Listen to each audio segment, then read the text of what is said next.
Welcome to banana academy, जहां accounts हम आपके लिए इतना इजी कर देंगे जैसे आप बनाना खा रहे हो। तो ये लास्ट लेक्चर का मैंने मिटाया नहीं है बिकॉज मुझे थोड़ा सा रिवाइज कराना था और उसके आगे इन्हीं पे आगे बढ़ना था। ठीक है, तो जल्दी से थोड़ा रिवीजन कर लेते हैं। लास्ट लेक्चर में हमने सीखा कि एक अकाउंट क्या होता है।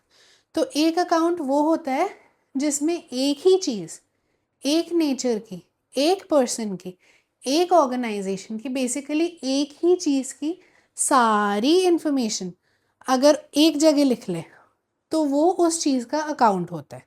जैसे ये कैश अकाउंट है, ठीक है, इसमें कैश की सारी इंफॉर्मेशन और सिर्फ कैश की इंफॉर्मेशन, एक्सक्लूसिवली कैश की इंफॉर्मेशन और कैश की सारी इंफॉर्मेशन अगर एक जगह लिख लें तो वो उस चीज़ का कैश का अकाउंट बन जाता है। ठीक है, अब हमने देखे थे एक अकाउंट ये टी फॉर्म में क्यों लिखते हैं, इसके दो अलग अलग साइड्स क्यों होते हैं। ठीक है, तो बेसिकली एक ही अकाउंट में एक ही चीज़ के, एक ही पर्सन के, एक ही ऑर्गेनाइजेशन के, एक ही नेचर के, एक ही मीनिंग के, बेसिकली एक ही चीज़ के अकाउंट में दो एग्जैक्ट ऑपोजिट मूवमेंट्स पॉसिबल हैं। ठीक है, तो जैसे ये कैश है, इन सब में सेल्स हो रही हैं, आप देखिए, तो कैश आ रहा है, ये हमारे एक्सपेंसेस हैं, परचेज, सैलरी, फिर परचेज, फिर इलेक्ट्रिसिटी, इन सब में कैश जा रहा है। तो आपस में दो एग्जैक्ट ऑपोजिट मूवमेंट्स कैश की पॉसिबल हैं।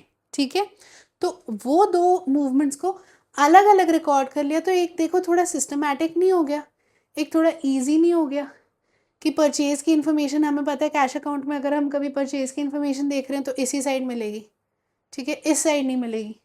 तो थोड़ा इजी हो जाता है, जंबल ऑफ इन्फॉर्मेशन में से हमने सेग्रीगेट कर लिया।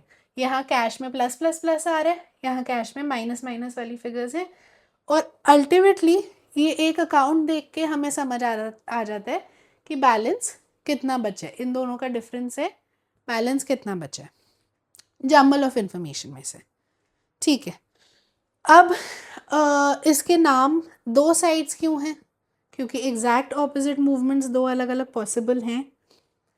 ये साइड की बात कर रहे हो, जैसे आप देखिए ये वाला ट्रांजैक्शन जो है परचेज ऑफ पेन्स, ये कैश अकाउंट के इस साइड पे रिकॉर्ड हुआ है। सेल वाला ट्रांजैक्शन जो है वो कैश अकाउंट के इस साइड पे रिकॉर्ड हुआ है। तो आप इस साइड पे रिकॉर्ड करने की बात कर रहे हो या उस साइड पे रिकॉर्ड करने की बात कर रहे हो, तो इसमें अगर हम नाम दे दें, ठीक है, तो थोड़ा कन्वीनियंट नहीं होगा। जैसे एग्जाम्पल मैंने आपको पिछले लेक्चर्स में दिया था कि आपके घर में आप अकेले नहीं हो, आपके बहन या भाई भी हैं साथ में, तो आपके पेरेंट्स अगर बुलाए बच्चे इधर आओ, ठीक है, तो कन्फ्यूजन होगी ना, आपको बुलाया या आपकी बहन को बुलाया, आपके भाई को बुलाया। तो बेसिकली नेम जो है वो रख देंगे तो कन्फ्यूजन ख़त्म होती है, ईज होता है, ठीक है, ईजी हो जाती है चीज़ें। तो बेसिकली ईजी हो जाएगा अगर ये साइड का एक नेम दे दें, ये साइड का एक नेम दे दें। ठीक है, अब आपका नाम जो है वो आपके पेरेंट्स ने लिखा होगा, रखा होगा, या ग्रैंड पेरेंट्स ने रखा होगा, कोई फैमिली मेम्बर ने रखा होगा, सब ने एक्सेप्ट कर लिया क्योंकि वो नेम है। ठीक है, तो नेम को जनरली हम एक्सेप्ट करते हैं। वैसे ही ये साइड का नाम डेबिट रख दिया है अकाउंट्स के फोर फादर्स ने, जिन्होंने अकाउंटिंग सब्जेक्ट इवॉल्व किया। ठीक है, अकाउंट्स के एंसेस्टर्स ने, दादा परदादा ने, माता पिता ने। ठीक है, और ये साइड का नाम क्रेडिट रख दिया। ठीक है, ये साइड जो है डेबिट, उसकी स्पेलिंग तो DEBIT है लेकिन लिखते शॉर्ट फॉर्म DR है। क्यों? अब कई नेम्स में भी अल्फ़ाबेट AA लगा देते हैं, आय है तो आय ना करके आय कर देते हैं, तो वो नाम है बेसिकली। तो डेबिट का शॉर्ट फॉर्म एक चलन बन गया है, एक तरीका बन गया है लिखने का DR। क्रेडिट CREDIT, उसका शॉर्ट फॉर्म CR। ठीक है, DR means debit, CR means credit. DR means this side, always this side of an account. CR means this side, always this side of an account. Easy हो गया। अगर मैं आपको बोलूँ जो सेल है वो कैश अकाउंट में, सेल की ट्रांजैक्शन जो है वो क्रेडिट साइड पे नहीं रिकॉर्ड होती है, डेबिट साइड पे रिकॉर्ड होती है। तो अगर मैं बोलूँ सेल की ट्रांजैक्शन में कभी भी कैश अकाउंट डेबिट साइड पे लिखते हैं, कैश अकाउंट के डेबिट साइड पे रिकॉर्ड होती है सेल की ट्रांजैक्शन, तो आप देख लेंगे कैश अकाउंट के डेबिट साइड पे सेल की ट्रांजैक्शन है, ठीक है। ऐसे इजी हो गया ना, नाम दे दिया डेबिट साइड क्रेडिट साइड, ठीक है। तो ये कुछ नहीं है, ये एक अकाउंट के दो अलग अलग साइड्स हैं। अब हमने पढ़ा था डुअल एस्पेक्ट, यानी दो पहलू, जिस पे हमारा डबल एंट्री सिस्टम बेस्ड है। तो ये क्या था, जल्दी से रिवाइज कर लेते हैं फिर आगे बढ़ते हैं। अकाउंट जो है वो systematic means information is readily available, jumble of information नहीं है, एक रेडिली अवेलेबल इंफॉर्मेशन है जो आपको ईजिली मिल जाए, ठीक है। एक सेकेंड आप सोचिए, एक छोटा बिजनेस है या छोटी ऑर्गेनाइजेशन है, उसमें एक बार के लिए अगर आप ऐसे लिख लें अपनी ट्रांजैक्शंस, क्योंकि कम होंगी नंबर में, एक बार के लिए शायद चल जाए। लेकिन जैसे थोड़ा सा बड़ा हुआ आपका बिजनेस, या थोड़ा सा बड़ा वो आपकी शॉप हुई, आपका बिजनेस हुआ, या आप समझ लीजिए एक बहुत बड़ी कंपनी हुई, ठीक है, जिसमें एम्प्लॉयज़ ही हज़ारों हैं, ट्रांजैक्शंस ही दिन के 200 500 हज़ार हो जाते हैं, तो उनको ऐसे लिखेंगे तो फिर बिजनेस ही नहीं कर पाएंगे। ये हम पिछले लेक्चर्स में एग्जाम्पल देख चुके हैं। तो बेसिकली हमें एक सिस्टम बनाया जिससे हमारे पास इंफॉर्मेशन रेडिली अवेलेबल हो और उसकी एक्यूरेसी भी साथ साथ जल्दी जल्दी एक तरीके से चेक होती जाए। वो सिस्टम को अगर हम यूज़ करके फाइनेंशियल मैटर को रिकॉर्ड करते हैं, फाइनेंशियल मैटर क्या है, जो चीज़ें मॉनेटरी टर्म्स में मेजर करी जा सकती हैं, और वो दो टाइप की होती हैं हमने देखा, एक ट्रांजैक्शंस एक इवेंट्स। तो वो फाइनेंशियल मैटर्स को अगर हम वो सिस्टम फॉलो करके रिकॉर्ड करें तो उसे सिस्टमैटिक रिकॉर्ड बोलेंगे, और वो सिस्टमैटिक रिकॉर्ड अकाउंटेंसी है, हॉच पॉच मिक्सड अप रिकॉर्ड नहीं है, डबल एंट्री से किया गया सिस्टमैटिक रिकॉर्ड है। ये मैंने आपको फर्स्ट लेक्चर में अकाउंटेंसी की डेफिनेशन में बताया था कि systematic record of financial matters है जो डबल एंट्री सिस्टम से किया जाता है। अब ये डबल एंट्री सिस्टम क्यों होता है, क्योंकि हर फाइनेंशियल मैटर, मतलब हर ट्रांजैक्शन और हर इवेंट के दो पहलू होते हैं, ठीक है। जैसे एक कॉइन के हेड्स और टेल्स दो पहलू होते हैं, डुअल एस्पेक्ट, दो पहलू। आसान भाषा में बोलूं तो इसके दो फाइनेंशियल इफेक्ट होते हैं, मतलब, और उससे आसान भाषा में बोलूं तो दो अलग अलग तरीके की इंफॉर्मेशन मिलती है, ठीक है। कैसे, ये सारों में कैश इफेक्ट हो रहा है, परचेज किया पेन 1000 के, कैश गया, सेल किया कैश आया, सैलरी दी गई कैश गया, फिर सेल करी कैश आया, ठीक है। अगर मैंने सिर्फ एक पहलू कैश का रिकॉर्ड किया तो आपको नहीं लगता कि मेरे को परचेजेस की इंफॉर्मेशन भी चाहिए, कि भाई खरीदी कितनी करी है, ज़्यादा दाम पे तो नहीं खरीद रहे, कितनी खरीदी हुई है, ताकि पता लगे। सेल्स में से उसको माइनस करेंगे, बिक्री में से खरीदी को माइनस करेंगे, सेल्स में से परचेजेस को माइनस करेंगे तो प्रॉफिट पता लगेगा। सैलरी कितनी दे रहे हैं हम एम्प्लॉयज़ को, अपने सारे एम्प्लॉयज़ को सैलरी कितनी दे रहे हैं, ठीक है। बिजली का खर्चा कितना आ रहा है, कम करो, बहुत ज़्यादा आ रहा है, एसी ज़रा कम ऑन करो, हो सकता है कूलर ले लें, हो सकता है पंखे में बैठें। तो एक्सपेंस को कम करने के लिए, कंट्रोल करने के लिए, सेल्स को बढ़ाने के लिए और करने के लिए है कितनी, ये तो पता होना चाहिए कि नहीं। आपने बिजनेस में पैसे लगाए हैं, पैसे खर्च का हो रहे हैं, ये तो पता होना चाहिए, तभी उसको कंट्रोल कर पाओगे। कमाई हो रही है, कितनी कमाई हो रही है, कहाँ से, ये सब इन्फॉर्मेशन बहुत बेसिक हैं जो हमें ईजिली ऐसे चुटकियों में हमारी मुट्ठी पे पता होनी चाहिए। हम घंटों घंटों हज़ारों ट्रांजैक्शंस में से ढूंढते बैठे, ऐसे ना हो, हम अपने बिजनेस पे कंसंट्रेट कर पाएँ और रेडिली अवेलेबल इन्फॉर्मेशन है जिसकी एक्यूरेसी भी हम थोड़ी बहुत मैथमेटिकल साथ साथ चेक कर सकें। तो बेसिकली इसीलिए वही तरीका है सिस्टमैटिकली रिकॉर्ड करने का। तो वैसे रिकॉर्ड, तो मैंने आपको बोला कि हर एक ट्रांजैक्शन और हर एक इवेंट में दो पहलू हैं, दो अलग अलग इन्फॉर्मेशन मिल रही है, दो जगह हमें इफेक्ट आ रहा है, ठीक है। आपको मैंने बताया परचेजेस की इन्फॉर्मेशन रेडिली अवेलेबल होनी चाहिए, सेल्स की इन्फॉर्मेशन रेडिली अवेलेबल होनी चाहिए, सैलरी की इन्फॉर्मेशन रेडिली अवेलेबल होनी चाहिए। पर अगर ये कैश अकाउंट देखें और एक ही पहलू सिर्फ कैश का मैंने अकाउंट बना दिया, तो ये परचेज इसमें से ढूंढूंगी, ये परचेज है, ये नहीं है, ये है, ये नहीं है।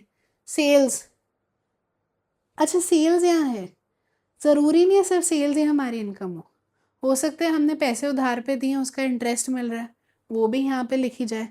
ये कैश के आने के साइड है ना, कैश आया है तो ये साइड लिखते हैं।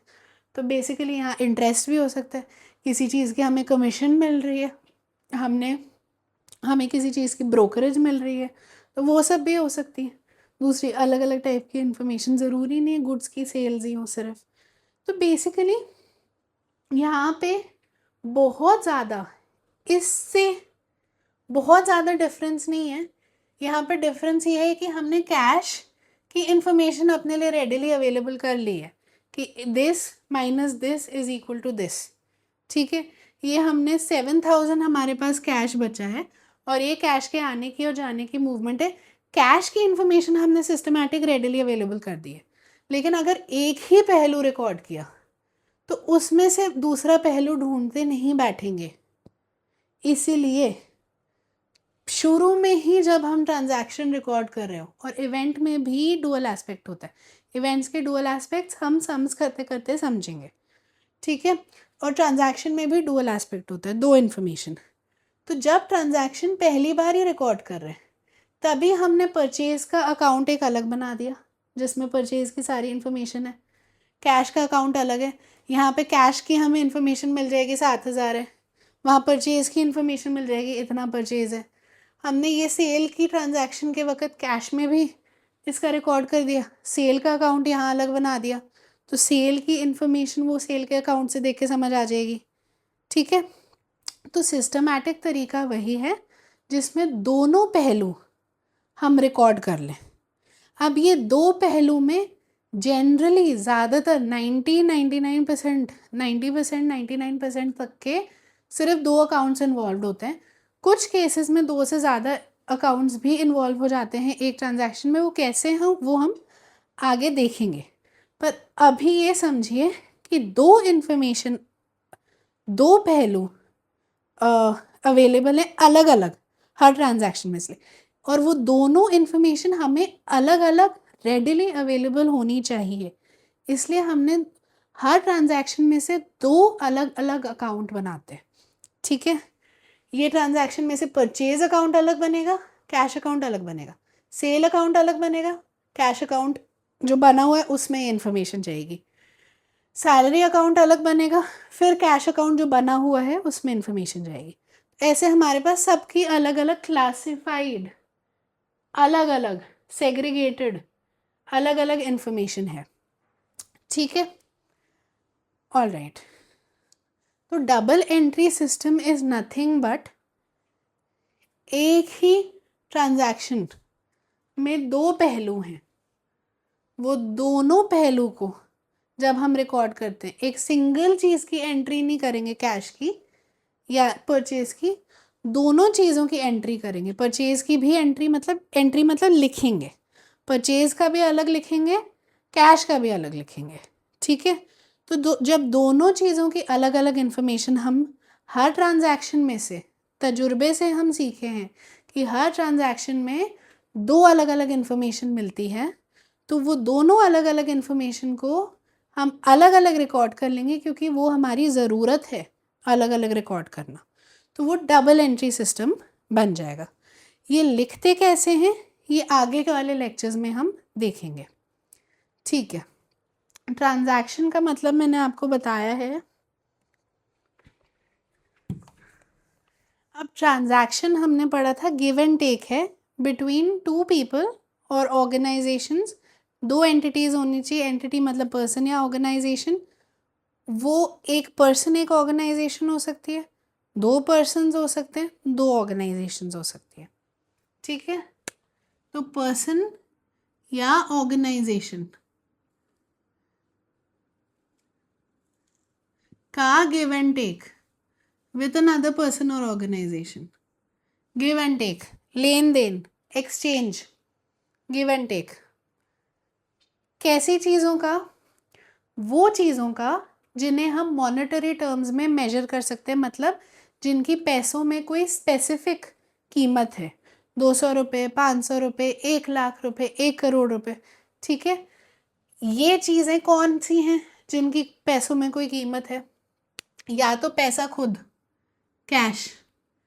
ठीक है, अभी के लिए मैं कैश या बैंक नहीं लिख रही हूँ, अभी के लिए इसी में बैंक इंक्लूडेड है। मान लीजिए bank transactions, UPI payments, cheque वगैरह, अभी के लिए मान लीजिए इसी में इंक्लूडेड है।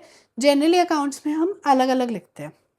ठीक है, कैश हो सकता है, कैश की, कैश में वैल्यू पता है, 500 के नोट की मॉनेटरी वैल्यू क्या है? 500 रुपये। ठीक है, कैश। या फिर हो सकता है कोई प्रॉपर्टी, हमने प्रॉपर्टी खरीदी है, उसके बदले में कैश दिया है।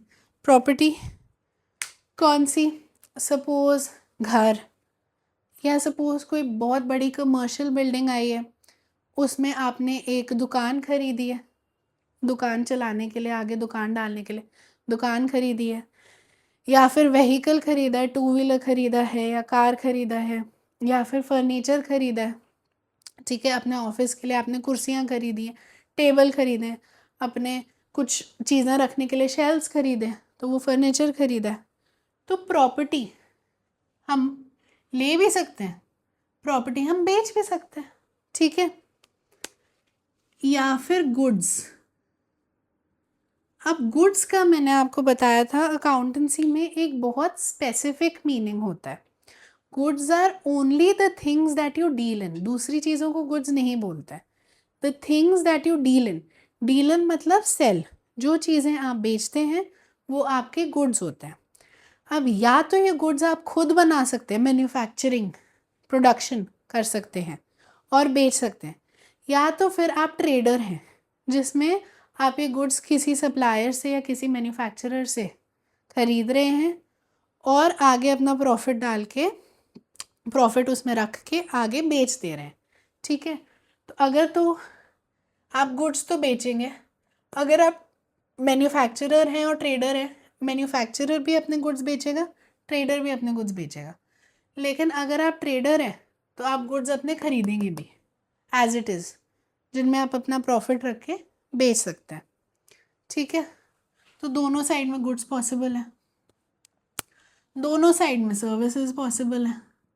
सपोज एक डॉक्टर है जो सर्विस दे रहा है आपको, आपकी बीमारी डायग्नोज करके प्रिस्क्रिप्शन लिख के दे रहा है।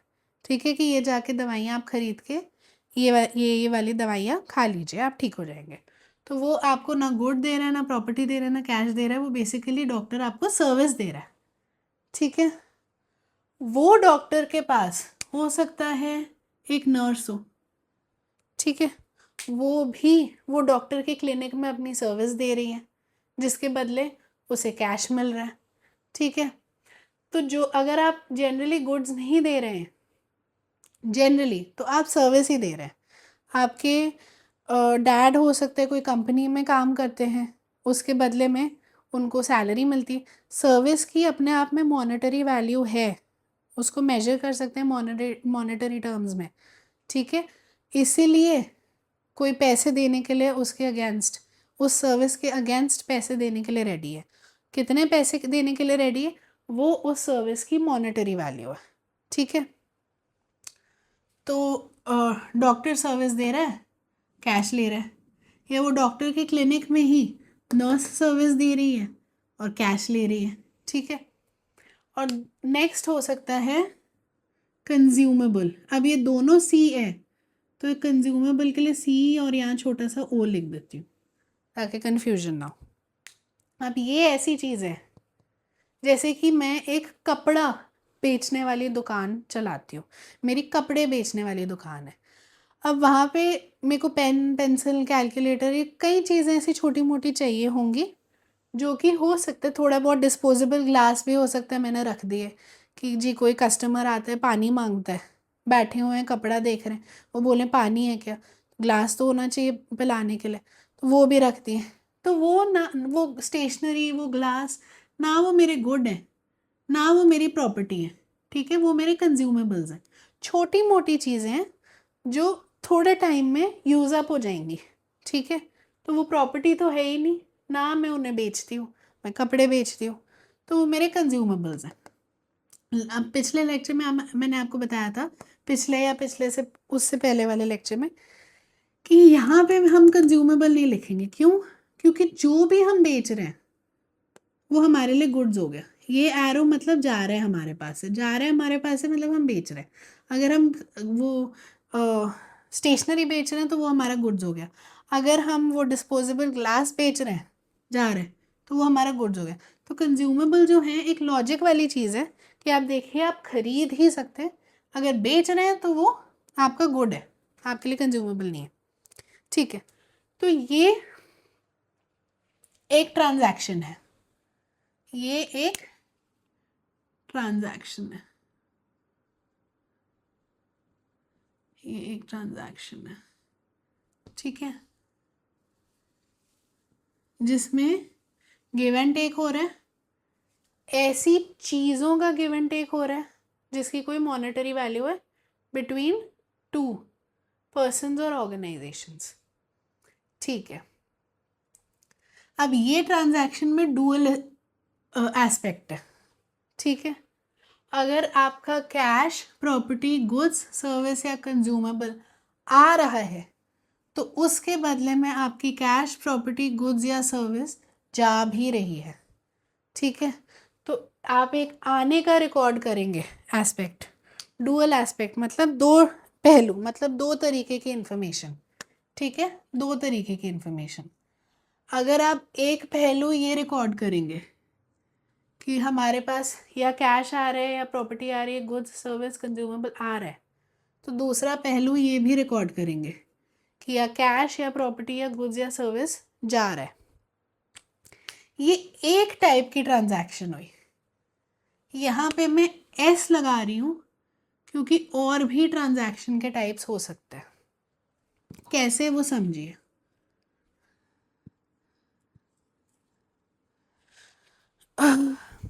सपोज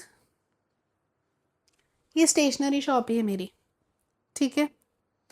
अब मेरे पास इतने सारे अलग अलग सप्लायर्स हैं, मैं पेन्स किसी और से लेती हूँ, नोटबुक किसी और से ख़रीदती हूँ आगे बेचने के लिए, ठीक है। वो पेन में भी इतने टाइप के, जेल पेन अलग होता है, कंपनी बनाती है, बॉल पेन अलग कंपनी बनाती है, बॉल पेन भी अलग अलग कंपनियाँ बनाती हैं। तो हो सकता है मेरे पास मल्टीपल सप्लायर्स हों, ठीक है। नोटबुक्स भी हैं, टेक्स्ट बुक्स भी हैं, ड्राइंग बुक्स भी हैं, दूसरी आर्ट एंड क्राफ्ट की चीज़ें भी हैं। तो हो सकता है मेरे पास इतने अलग अलग सप्लायर्स हों स्टेशनरी के, ठीक है। अब हो सकता है ना कि मैं उनकी रेगुलर कस्टमर हूँ, मैं उनकी कस्टमर हूँ, अपना प्रॉफिट आगे डाल के आगे बेचती हूँ। हो सकता है मेरी उनसे उधारी चलती हो, रोज़मर्रा के बिजनेस रिलेशंस है।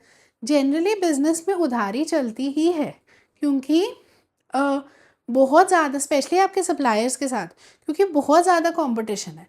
अगर ये बंदा मेरे को बोलता है कि नहीं आप अभी ही कैश ख़रीदते हो, मेरे से माल लेते हो तो उसी वक्त कैश दो, और दूसरा बंदा बोलता है कि चलो तुम 15 से 20 दिन के अंदर अंदर मेरा हिसाब क्लियर कर दो, तो ज़्यादा चांसेस है मैं ये वाले के साथ डील करूँगी कि मेरे को थोड़ी फ्लेक्सिबिलिटी, माल आ जाता है, थोड़ा बहुत बिक जाता है, तो उसमें से मैं उठा के फिर ये इजी हो जाता है इसको पे करना, थोड़ा बहुत बेचा हुआ का पे कर दिया, थोड़ा बहुत अरेंज कर दिया, तो मेरे लिए इजी होगा ये सप्लायर से लेना। आप अपना ही एग्जाम्पल ले लीजिए। आप आपके घर के किराने की शॉप होगी, आजकल तो कुछ ऐप्स आ गए जिनसे आप डायरेक्ट घर पे मंगवा सकते हैं, लेकिन सपोज़ आप किराने की शॉप में जाते हैं ऑन अ रेगुलर बेसिस, जहाँ से आपकी सब्जियाँ, आपका राशन सब कुछ आता है। वहाँ पे जनरली जो रोज़ के कस्टमर्स हैं, हर किसी के साथ नहीं, जिनके साथ ट्रस्ट है, जो रोज़ के कस्टमर्स हैं उनके साथ उधारी चलती है। तो सपोज़ आपकी मम्मी ने फ़ोन कर दिया कि मेरा बेटा तुम्हारे दुकान के पास से आ रहा है भैया, तो तुम किराने वाले भैया को, कि तुम उसको आधा किलो चीनी, आधा किलो टमाटर, 1 किलो चावल, ये सब दे दो, ठीक है। मैं 2-3 दिन में आपकी शॉप के आगे से जाऊंगी तो मैं हिसाब क्लियर कर जाऊंगी। तो वो आपने रेगुलर रोज़मर्रा के कस्टमर्स को नाराज़ नहीं करेगा, इस उधारी दे देगा, ठीक है। जब वो उधारी देता है तब एक ही साइड की चीज़ हुई है, आप समझिए कैसे।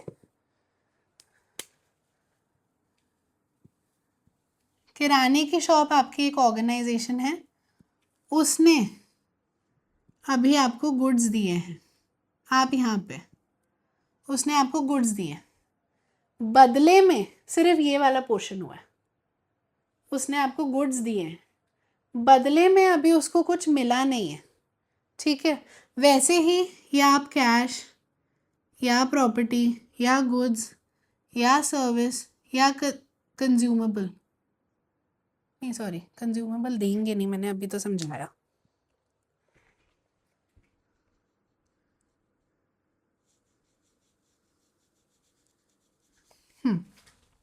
तो कैश या प्रॉपर्टी या गुड्स या सर्विस आप हो सकता है दे दोगे, ठीक है, और बदले में आपको कुछ नहीं मिला।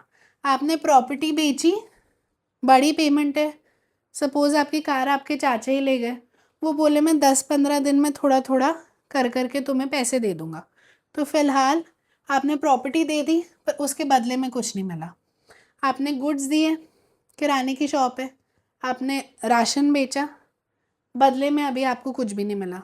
या फिर आपने सर्विस दी, ठीक है, बदले में आपको अभी कैश मंथ एंड पे या आगे जाके मिलेगा, तो अभी बदले में आपको कुछ नहीं मिला। ये भी अपने आप में एक कंप्लीट ट्रांजैक्शन है, इसके भी डुअल एस्पेक्ट होंगे। अच्छा, आप सोचेंगे मैंने आपको प्रॉपर्टी गुड सर्विस का एग्जांपल दिया, हो सकता है आपने एडवांस में कैश दे दिया, हो सकता है आपकी मम्मी ने वो किराने वाले के पास 2,000 रुपये रखे ही हो कि भाई तू 2,000 रुपये हमेशा रख ले, और धीरे धीरे जो जो चाहिए होगा, मैं हर बार पैसे और चेंज मेरे पास होते नहीं है, तो 2,000 तू रख ले, लिख के रख ले कि 2,000 मेरे हैं, उसमें से तू जो जो सामान मैं मंगवाती जाऊँ देते रह कर।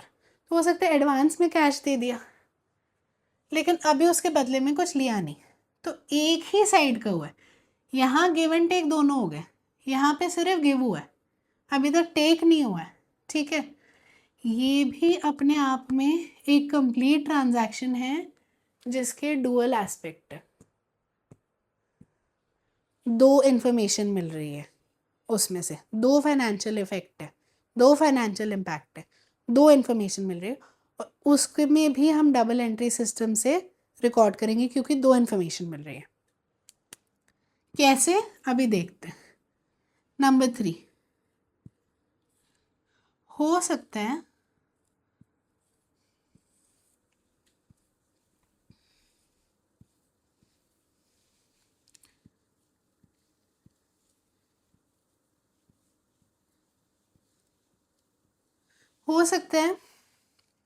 अभी सिर्फ ये हुआ हो, कैश आया है, जैसे किराने की दुकान पे आपकी मम्मी ने 2,000 रुपये रखवा दिए कि मैं थोड़ा थोड़ा सामान मंगवाऊंगी, देते जाना, अभी कैश आ गया पर बदले में कुछ दिया नहीं है। प्रॉपर्टी आ गई, आपके चाचा ने आपसे कार खरीदी और बोला धीरे धीरे पैसे दूंगा, तो आपके चाचा के लिए प्रॉपर्टी आ गई है, कुछ उन्होंने दिया नहीं है, ठीक है। गुड्स हो सकते हैं आ गए, स्टेशनरी शॉप ने अपने सप्लायर से, जो अभी मैंने एग्जांपल दिया था, गुड्स मंगवा लिए, तय हुआ 15 दिन 20 दिन बाद पैसे देंगे, ठीक है। वैसी सर्विस मिल गई है, वैसे ही कंज्यूमेबल्स आ गए, अभी बदले में कुछ दिया नहीं है। इसके भी दो इम्पैक्ट होंगे, ये तो समझना इजी है, एक यहाँ एक यहाँ, इसमें भी दो इम्पैक्ट होंगे, इसमें भी दो इम्पैक्ट होंगे, ठीक है। मतलब दो एस्पेक्ट होंगे, दो तरीके की इंफॉर्मेशन होगी। एक तो यही होगी कैश प्रॉपर्टी गुड्स या सर्विस पे इफेक्ट होगा, ये जा रहा है। एक यहाँ होगा कैश प्रॉपर्टी गुड्स सर्विस या कंज्यूमेबल पे इफेक्ट होगा, ये आ रहा है, ये जा रहा है, ये आ रहा है, एक इफेक्ट तो ये होगा। दूसरा इफेक्ट यहाँ होगा, कैसे समझिए, कॉमन सेंस यूज कीजिए। आप जब पेट्रोल लेने जाते हैं पेट्रोल पंप पे, तो क्या वो आपका नाम लिखता है? क्या वो लिखता है कि हाँ भैया कितने का पेट्रोल चाहिए, 500 का, 500 का पेट्रोल डाला, कैशियर रुको रुको अपना नाम एड्रेस और फ़ोन नंबर बता के जाओ। नहीं, वो इन्फॉर्मेशन ज़रूरी है ही नहीं। वो लेन देन, गिव एंड टेक दोनों एक साथ ख़त्म हो गए उसमें। 1 सेकेंड।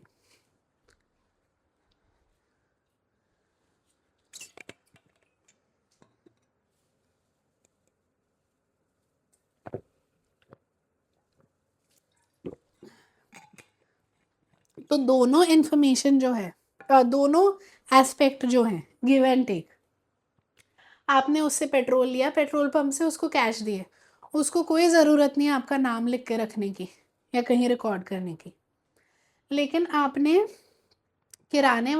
आपने किराने वाले से गुड्स लिए हैं, ठीक है, वो तो लिख के रखेगा ना, उसके पास लॉयल कस्टमर्स कितने सारे होंगे, कितने सारे कस्टमर्स को वो हिसाब देता होगा, तो नाम भी लिखेगा और कितना अमाउंट आपसे लेना है वो लिखेगा, ठीक है। तो ये ट्रांजैक्शंस को क्रेडिट ट्रांजैक्शंस बोलते हैं। इसको आप अकाउंट के क्रेडिट साइड से कंफ्यूज मत कीजिए।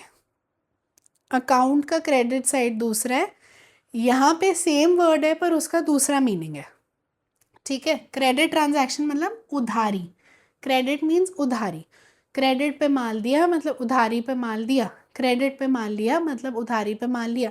क्रेडिट ट्रांजैक्शन मतलब उधारी वाली ट्रांजैक्शन।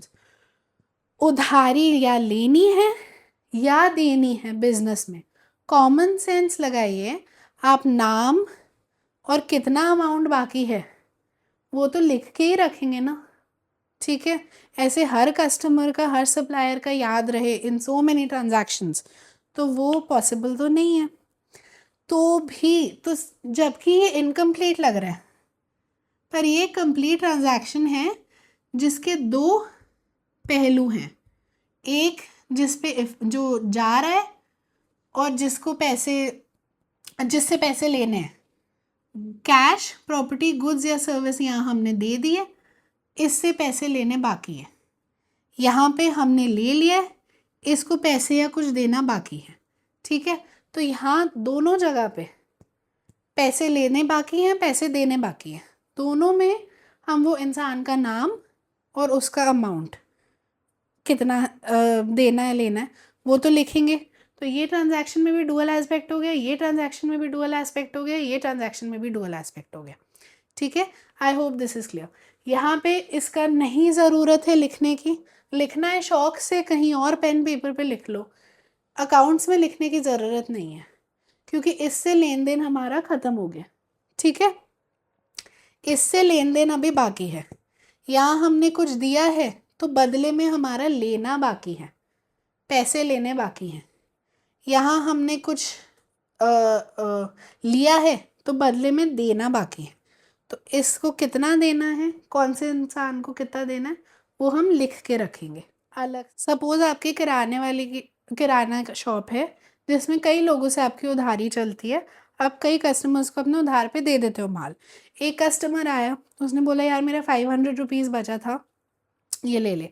तो आप इसमें पूरे में से ढूंढते रहेंगे ट्रांजैक्शन में से कि हाँ यहाँ खरीदी थी, इसने यहाँ इतना ख़रीदा था पर यहाँ ये इसका तो वापस कर दिया, यहाँ पे भी ख़रीदा है पर यहाँ इसका ये वापस कर दिया। ऐसे पूरे ट्रांजैक्शंस में से ढूंढते रहेंगे। वो बोलेगा भाई तू पकड़ 500 में चला, फ़ोन पे बता दी मतलब क्लियर हो गया क्या नहीं। तो बेसिकली रेडिली इन्फॉर्मेशन अवेलेबल होनी चाहिए, इसलिए उस पर्सन या उस ऑर्गेनाइजेशन जिससे आपने उधारी दी है, उधारी पे जिससे आपने उधारी दी है, जिसको आपने उधारी दी है या जिससे आपने उधारी ली है, उसका भी अकाउंट बनेगा, वो पर्सन या वो ऑर्गेनाइजेशन का भी अकाउंट बनेगा। और वो अकाउंट में उस ही पर्सन या उसी ऑर्गेनाइजेशन की पूरी इन्फॉर्मेशन होगी जिससे हमें कितना पैसा देना बाकी है या कितना पैसा लेना बाकी है ईजिली पता लग जाएगा, ठीक है। तो इसमें एक अकाउंट इनमें से एक का होगा, एक अकाउंट यहाँ का होगा, इसमें एक अकाउंट यहाँ का होगा, एक अकाउंट इसका होएगा पर्सन या ऑर्गेनाइजेशन, इसमें एक अकाउंट इसका होएगा या एक अकाउंट इसका होएगा, पर हर केस में डबल एंट्री होगी दो तरीके की इन्फॉर्मेशन मिलेगी, दो पहलू, दो फाइनेंशियल इफ़ेक्ट्स, दोनों फाइनेंशियल इफ़ेक्ट्स रिकॉर्ड होंगे। इसका फाइनेंशियल इफ़ेक्ट क्या है? Basically right to either receive money और राइट टू गिव मनी।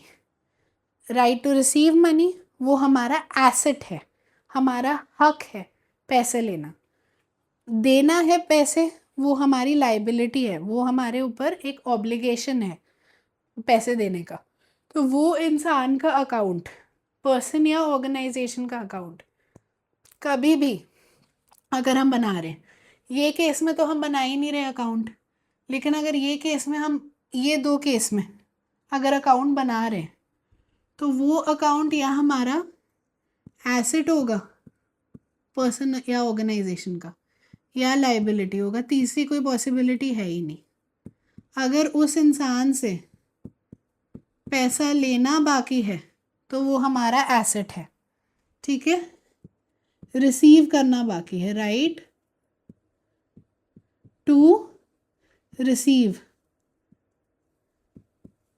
अगर वो पर्सन को देना बाकी है तो हमारी ऑब्लिगेशन या ड्यूटी, ऑब्लिगेशन है या ड्यूटी है टू पे, तो वो हमारी लाइबिलिटी होगी। और अगर उससे लेना बाकी है तो एसेट है। तीसरी कोई पॉसिबिलिटी है ही नहीं, क्योंकि ना लेना बाकी रहा ना देना बाकी रहा, तो ये दोनों कंप्लीट हो गए, तो वो पर्सन का अकाउंट आएगा ही नहीं, ठीक है। अभी के लिए इतना ही। नेक्स्ट लेक्चर में हम एक नया कंसेप्ट शुरू करेंगे कॉल्ड एंटिटी कंसेप्ट, और वो कंसेप्ट पे हम एक सम भी सॉल्व करेंगे, ठीक है। तो अकाउंट्स को बहुत इजी बनाने के लिए प्लीज़ फॉलो करिए हमारे यूट्यूब चैनल को, सब्सक्राइब करिए। हमारे यूट्यूब चैनल में डेडिकेटेड प्लेलिस्ट, अलग अलग प्लेलिस्ट्स दी हुई हैं हर एक कोर्स की। यहाँ पे जैसे थोड़ा मिक्स हो जाते हैं लेक्चर, यूट्यूब चैनल पे फुल लेक्चर्स हैं और आपके कोर्स की आपको प्लेलिस्ट अलग से मिल जाएगी। तो प्लीज़ उसको भी सब्सक्राइब कीजिए, फॉलो कीजिए, अपने फ्रेंड्स के साथ शेयर कीजिए, और मुझे प्लीज़ बताइए आपको लेक्चर्स कितने पसंद आए हैं, so that I keep getting motivated to keep making more. Okay, all the best.